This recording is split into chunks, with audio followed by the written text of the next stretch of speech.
Hello everyone, स्वागत है आपका ज्योग्राफी के इस नए वीडियो में। आज के इस वीडियो में हम लोग इको टूरिज़्म को जानेंगे। इको टूरिज़्म जिसका नाम आप लोगों ने हाल फिलहाल में कई बार सुना होगा, क्योंकि ये टूरिज़्म का सबसे लेटेस्ट ब्रांच में से एक है। इको टूरिज़्म का स्टडी ज्योग्राफी में क्यों होता है? क्योंकि इसमें इको टर्म जो है वो इकोलॉजी, इन्वायरमेंट के कंजर्वेशन से रिलेटेड है और ज्योग्राफी में उसका स्टडी होता है। आज के इस वीडियो में हम लोग इको टूरिज़्म के डेफिनेशन को जानते हुए उसके कैरेक्टरिस्टिक्स, उसका क्या गोल है, उसका क्या लक्ष्य है, उसको जानते हुए भारत में इसके एग्ज़ाम्पल, अलग अलग स्टेट्स में एग्ज़ाम्पल को जानते हुए फिर इसको क्या चैलेंजेस फेस करना पड़ रहा है, उन सब चीज़ों को जानेंगे। सबसे पहले इको टूरिज़्म का मतलब समझ लेते हैं, किस तरह का टूरिज़्म होता है ये। तो इको टूरिज़्म एक ऐसा टूरिज़्म है जिसमें प्राकृतिक वातावरण यानी कि नेचुरल इन्वायरमेंट में टूरिज़्म किया जाता है, लेकिन इसको ध्यान में रखा जाता है कि वो जिम्मेदार पर्यटन हो, जिसमें जैव विविधता का, बायोडाइवर्सिटी का, स्थानीय संस्कृति का, लोकल कल्चर का कंजर्वेशन हो। मतलब एक ऐसा संरक्षण जिसमें हम लोग, एक ऐसा पर्यटन जिसमें हम लोग नेचुरल एरिया का विज़िट करें, नेचुरल एरिया में जाएं, लेकिन ज़िम्मेदारी पूर्वक जाएं, वहाँ के बायोडाइवर्सिटी को यानी वहाँ के जैव विविधता को नुकसान ना पहुँचाएं और वहाँ का जो लोकल कल्चर है उसको नुकसान ना पहुँचाएं। तब इस तरह का पर्यटन इको टूरिज़्म या पारिस्थितिकी पर्यटन कहलाता है। इसका उद्देश्य केवल भ्रमण करना नहीं होता है, बल्कि सतत विकास को बढ़ावा देना, वहाँ की स्थानीय संस्कृति को बढ़ावा देना, रोज़गार बढ़ाना और पर्यावरण का संरक्षण करना भी होता है। ठीक है। हैटज़र ने 1965 में इको टूरिज़्म के 4 पिलर को बताया था। ये आप लोग एग्ज़ाम में लिख सकते हैं कि हैटज़र जो थे उन्होंने इको टूरिज़्म को 4 पिलर्स में बांट के बताया था कि इसके 4 पिलर्स हैं। 1965 में उन्होंने बताया था। पहला उन्होंने कहा था कि इको टूरिज़्म जब आप लोग करते हैं तब पर्यावरण पर जो प्रभाव पड़ता है, नकारात्मक प्रभाव, उसको कम कीजिए। स्थानीय संस्कृति का, स्थानीय लोगों की संस्कृति का सम्मान कीजिए। स्थानीय लोगों को लाभ पहुंचाइए, उनसे ही सामान खरीदिए, उनके द्वारा बनाए गए सामानों को खरीदिए।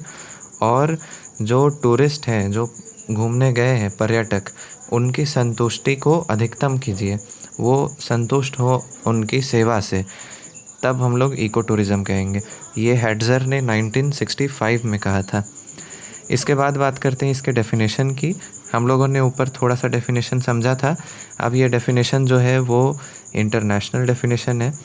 तो the international eco tourism society के अनुसार, टाइज कहते हैं इसको हम लोग, इनके अनुसार eco tourism is the responsible tourism to the national areas that conserves the environment, sustain the well-being of local people and involves interpretation and education।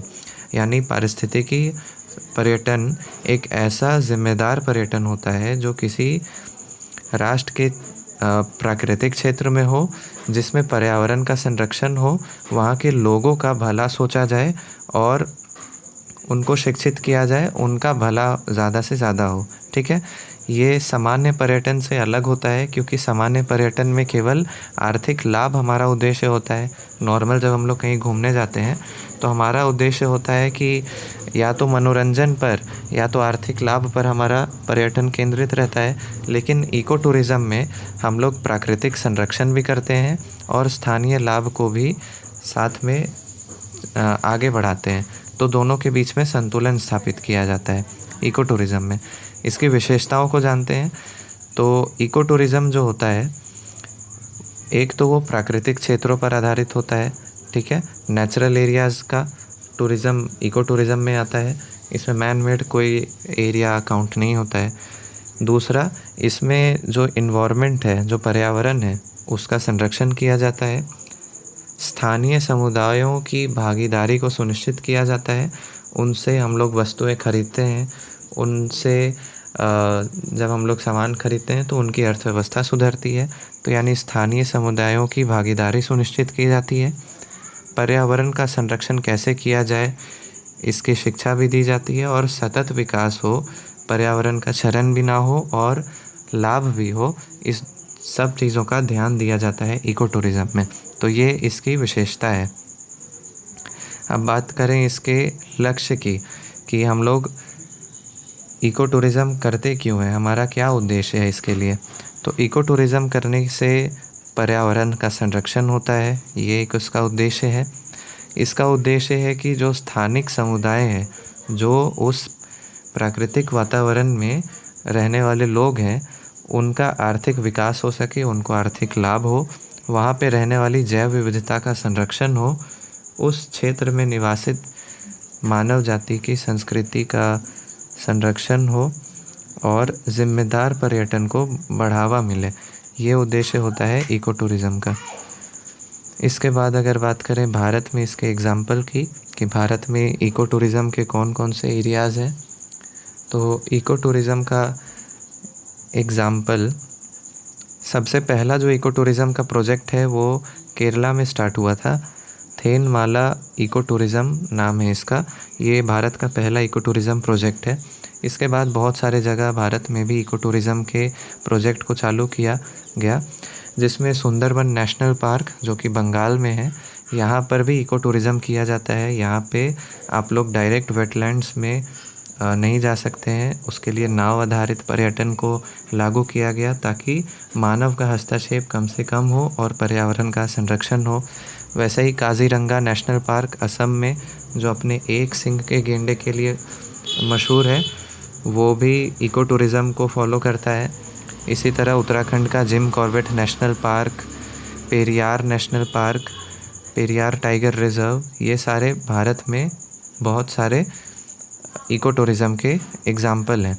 वैसे ही आप लोग अगर झारखंड के हैं या फिर किसी और स्टेट के हैं, तो आप लोग उसका भी एग्ज़ाम्पल दे सकते हैं।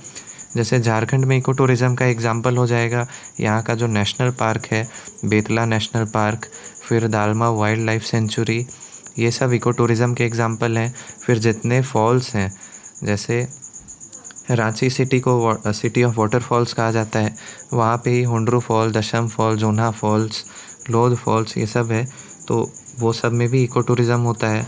फिर नेतरहाट, जहाँ का सूर्यास्त और सूर्योदय काफ़ी प्रसिद्ध है, वो इको टूरिज़्म का एक सेंटर है। पारसनाथ की पहाड़ी, जहाँ पे धार्मिक जैन लोगों का धार्मिक मंदिर भी है, और साथ ही वहाँ का प्राकृतिक वातावरण भी बहुत अच्छा है, तो पर्यटन के लिए भी है और धार्मिक आस्था के लिए भी है। तो ये इको टूरिज़्म का एग्ज़ाम्पल है। ठीक है, इस तरह से आप लोग अलग अलग जगह पे इको टूरिज़्म के एग्ज़ाम्पल दे सकते हैं। अब बेनिफिट क्या होता है इको टूरिज़्म का, मतलब इको टूरिज़्म पारिस्थितिकीय पर्यटन करने से लाभ क्या क्या होता है। तो पर्यावरण को क्या लाभ होता है, पहले उसको जानते हैं। पर्यावरण को लाभ ये होता है कि प्रदूषण कम हो जाता है, जिसके कारण जैव विविधता का संरक्षण होता है। जैव विविधता जो समाप्ति की ओर है, वो सुधर जाती है, वो फलने फूलने लगती है, जिसके कारण वहाँ का जलवायु भी सुधर जाता है। इससे आर्थिक लाभ भी होता है, स्थानीय लोगों को रोज़गार मिलना, स्थानीय संस्कृति का, लोक कला का बढ़ावा होना और ग्रामीण अर्थव्यवस्था को लाभ होना, ये सब इसके आर्थिक लाभ में है। सामाजिक लाभ में हो जाएगा कि जब हम लोग स्थानीय लोगों से किसी चीज़ को खरीदेंगे, उनसे सेवा लेंगे, तो उनकी सहभागिता बढ़ेगी, उनकी संस्कृति का संरक्षण होगा और जो जागरूकता फैलेगी उससे सामाजिक लाभ होगा। तो ये सब इको टूरिज़्म के बेनिफिट्स होते हैं, और भी बहुत सारा बेनिफिट होता है। ठीक है, अब हम लोग ये जानते हैं कि चैलेंजेस क्या क्या फेस करता है इको टूरिज़्म। तो चैलेंजेस में सबसे पहला तो ये है कि इको टूरिज़्म है तो बहुत अच्छा कॉन्सेप्ट, लेकिन जब तक इसको अच्छे से प्लान्ड वे में लागू नहीं किया जाए कठोर कानून के साथ, तब तक ये हर जगह अप्लाई नहीं होता है। तो अनियोजित पर्यटन ये सबसे बड़ा चैलेंज है इसके लिए, कि अनप्लैन्ड हम लोग किसी भी तरह से टूरिज़्म कर रहे हैं। दूसरा, प्लास्टिक, जो कि इन्वायरमेंट के लिए सबसे बड़ा थ्रेट है, वो भी इको टूरिज़्म के लिए एक चैलेंज है। तीसरा, सामुदायिक भागीदारी की कमी। बहुत सारे समुदाय ऐसे होते हैं जो खुल के आसपास से मिलनसार नहीं होते हैं, वो अतिथियों का स्वागत नहीं करते हैं अच्छे से। तो सामुदायिक भागीदारी की कमी है, जिसको हम लोग जागरूकता की कमी भी कह सकते हैं। ठीक है। उसके अलावा जो नियम कानून लागू होने चाहिए इको टूरिज़्म के लिए, उन सभी में अगर लापरवाही हो, बहुत सारे पर्यटक आ जाएं तो उसके कारण संसाधनों पर बढ़ता दबाव और फिर सुरक्षा की कमी, ये सब इसके कुछ चैलेंजेस हैं इको टूरिज़्म के। अब हम लोग कर क्या सकते हैं? तो जो हमारा चैलेंज था उसी को अपोजिट कर देंगे तो हमारा उपाय हो जाएगा।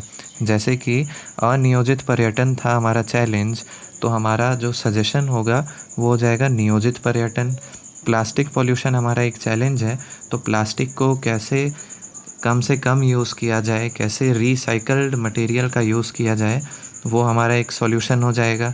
सामुदायिक भागीदारी को कैसे बढ़ाया जाए, कैसे जागरूकता को बढ़ाया जाए, ये हमारा सॉल्यूशन हो जाएगा। नियमों को अच्छे से लागू करना, पर्यटकों की मात्रा को निश्चित करना और सुरक्षा और मूलभूत सुविधाओं को ऐसे पर्यटक क्षेत्रों में पहुंचाना, ये सारे हमारे उपाय हो सकते हैं। ठीक है, ताकि हम लोग इन इको टूरिज़्म वाले टूरिस्ट सेंटर का कंजर्वेशन कर सकें। और लास्ट में आप लोग कंक्लूजन अपने शब्दों में लिख सकते हैं। ठीक है, तो इस तरह से हम लोगों ने जाना इको टूरिज़्म क्या होता है, उसके डेफिनेशन को समझा, उसकी कैरेक्टरिस्टिक्स को जाना और उसके एग्जांपल्स को भारत में, झारखंड में समझ के हम लोगों ने उसका प्रॉब्लम सॉल्यूशन सब कर लिया। एग्ज़ाम में अगर आपको ये लॉन्ग क्वेश्चन में लिखना हो तो इंडिया में कहाँ कहाँ पर इको टूरिज़्म का सेंटर है, इंडिया के मैप में आप लोग उसको दिखा सकते हैं। और किसी भी स्टेट के हैं तो उस स्टेट में वो ख़ास इको टूरिज़्म का पॉइंट कहाँ पे है, आप लोग उसको भी दिखा सकते हैं। Thank you.